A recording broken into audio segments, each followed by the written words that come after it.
एक समय की बात है, एक छोटा सा गांव था जहां एक भिखारी रहता था। उस भिखारी का नाम माधव था। माधव रोज सुबह उठकर गांव के अलग अलग हिस्सों में भीख मांगने जाया करता था। उसका जीवन भिक्षा पर ही निर्भर था। गांव के लोग भी उसे पहचानते थे और कुछ ना कुछ उसे दे दिया करते थे। माधव की एक खासियत थी, वह अपने साथ हमेशा एक छोटी सी झोली लेकर चलता था, जिसमें वह कुछ अनाज के दाने रखता था। ऐसा वह इसलिए करता था क्योंकि इतने वर्षों में उसने एक बात समझी थी, अगर कोई उसकी झोली में कुछ ना देखे तो उसे भीख देने में हिचक जाते थे। अगर उसकी झोली में कुछ पहले से ही दिखे तो लोग उसे और भीख दे देते थे। यह उसकी भीख मांगने की चालाकी थी। एक दिन वह सुबह जल्दी उठकर अपने काम पर निकल पड़ा। आज वह कुछ अजीब सा महसूस कर रहा था, जैसे आज का दिन कुछ खास होगा। जैसे ही वह गांव की मुख्य सड़क पर पहुंचा, उसने देखा कि सामने से एक शानदार रथ आ रहा है। रथ की चमक और उसकी सुंदरता देखकर माधव को समझ में आ गया कि यह राजा का रथ है। माधव ने सोचा, वाह, आज तो किस्मत खुल गई। अगर राजा की नज़र मुझ पर पड़ गई और उसने कुछ दे दिया तो मेरी जिंदगी ही बदल जाएगी। वह जल्दी से सड़क के किनारे खड़ा हो गया और राजा के रथ के पास से गुजरने का इंतजार करने लगा। जैसे ही रथ उसके पास पहुंचा, कुछ अजीब हुआ। रथ उसके पास आकर रुक गया।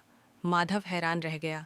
उसकी आंखें चौड़ी हो गईं जब उसने देखा कि राजा खुद रथ से उतरा और उसकी ओर बढ़ने लगा। अब उसकी कल्पनाएं और तेज हो गईं। उसने सोचा, अरे आज तो मैं राजा से कुछ मांगने जा रहा हूँ। शायद वह मुझे ढेर सारा सोना चांदी या कोई बड़ी चीज़ दे देगा। लेकिन तभी एक और चमत्कार हुआ। राजा ने अपनी झोली उठाई और उसे माधव के सामने फैला दी। माधव की आंखें फटी की फटी रह गईं। उसने सोचा, यह क्या? राजा मुझसे भीख मांग रहा है। राजा ने विनम्रता से कहा, भाई मुझ पर दया करो और मुझे कुछ भिक्षा दे दो। माधव को विश्वास नहीं हो रहा था। उसने सोचा, यह तो उल्टा हो गया। राजा मुझसे भीख मांग रहा है। लेकिन राजा ने उसकी ओर देखते हुए कहा, यह मेरे लिए बहुत महत्वपूर्ण है।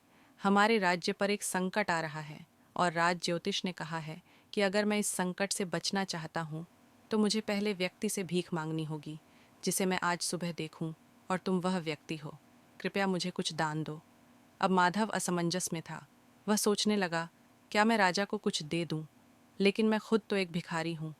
मेरे पास तो खुद ही कुछ खास नहीं है। अगर मैंने राजा को कुछ दे दिया तो मेरे पास बचेगा क्या? काफ़ी सोच विचार के बाद उसने अपनी झोली से एक छोटा सा अनाज का दाना निकाला और राजा की झोली में डाल दिया। राजा ने मुस्कुरा हुए सिर झुकाया और अपनी झोली बंद कर ली। फिर वह वापस अपने रथ की ओर चला गया। माधव ने देखा कि राजा तो बिना कुछ बोले चला गया, लेकिन उसके मन में खट्टापन था। वह सोचने लगा, क्या मैंने सही किया? राजा खुद भी तो इतना अमीर है, वह मुझे कुछ मूल्यवान दे सकता था। और मन ही मन राजा को बुरा भला कहने लगा। दिन भर माधव को बहुत भिक्षा मिली। उसकी झोली में अनाज, पैसे और कपड़े भर गए। लेकिन उसके मन में एक अजीब सी बेचैनी थी। उसे राजा से मिलने का मौका मिला था और उसने उस मौके को व्यर्थ जाने दिया।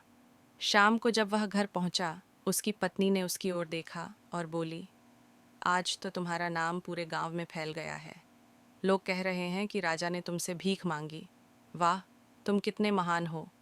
लेकिन माधव को खुशी नहीं हुई। वह गुस्से से बोला, तुम्हें क्या पता राजा ने मुझसे भीख मांगी थी? भला मैं राजा को क्या दे सकता था?